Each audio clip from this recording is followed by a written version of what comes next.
ഇത് ഞാനിപ്പോൾ ഈ വീഡിയോ പിടിക്കാൻ കാരണം വർഷങ്ങൾക്ക് മുമ്പ്, അതായത് കഴിഞ്ഞ വെള്ളപ്പൊക്കത്തിന് വലിയ പേമാരി വന്ന സമയത്തുള്ള ഒരു സ്ഥലമാണ്, ഞാൻ വന്നിട്ടുള്ള സ്ഥലമാണ്.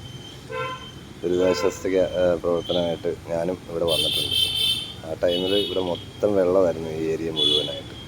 കാരണം ഫുള്ളും വീട് നഷ്ടപ്പെട്ടു പോയ ആൾക്കാരാണ്. നമ്മൾ ഇപ്പോൾ ഇത് കണ്ടപ്പോൾ എനിക്കിത് നിങ്ങളൊന്ന് കാണിക്കണോ. ഇത്രയും താഴ്ചയിലാണ് ആ സ്ഥലം, കണ്ടില്ലേ, കുത്തനെ കിടക്കുകയാണ്. പക്ഷെ കാണാൻ നല്ല ഭംഗിയായി, നല്ല അടിപൊളി, ഒരേ അളവിലുള്ള വീട് ഉണ്ടല്ലേ. നമുക്ക് ഇച്ചിരി കാണാൻ വേണ്ടിയിട്ട് മാത്രമാണ് ഇതിൽ കൂടെ സൂം ചെയ്തിട്ട് നമ്മളിത് എടുത്തത്. ഞാൻ ചക്കയിടാൻ വന്ന സമയത്ത് ഇത് ഓർമ്മ വന്നുകൊണ്ട് മാത്രമാണ് നമ്മളിപ്പോൾ ഇത് ചെയ്തത്. കൊള്ളാമല്ലേ? ഒരുപാട് കഷ്ടപ്പാടിൻ്റെ അവസാനം അവർക്ക് കിട്ടിയൊരു നല്ല നിമിഷമാണിത്. നല്ലത് തന്നെ വരട്ടെ അവർക്ക്. ഇനി ഒരിക്കലും ഒരു കഷ്ടപ്പാടും അവർക്ക് വരാതിരിക്കട്ടെ, നമുക്കെല്ലാവർക്കും പ്രാർത്ഥിക്കാം.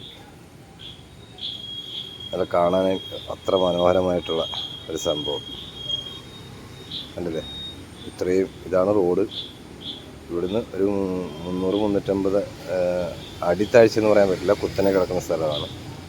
അപ്പോൾ നിങ്ങൾക്കൊക്കെ വീഡിയോ ഇഷ്ടപ്പെട്ടിട്ടുണ്ടെങ്കിൽ നമ്മുടെ ചാനലൊന്ന് സബ്സ്ക്രൈബ് ചെയ്യുക, നിങ്ങളെ വിലയേറിയ കമൻറ്റുകൾ അറിയിക്കുക, വീഡിയോ ഇഷ്ടപ്പെട്ടാൽ ലൈക്ക് ചെയ്യുക. ഇനിയും ഇതേപോലത്തെ പുതിയ കാഴ്ചകളുമായിട്ട് നിങ്ങളുടെ മുന്നിൽ ഞാൻ വരുന്നതായിരിക്കും. അപ്പോൾ എല്ലാവർക്കും നല്ലത് വരട്ടെ എന്ന് പ്രാർത്ഥിച്ചുകൊണ്ട് അടുത്ത വീഡിയോയിൽ കാണുന്നതുവരെ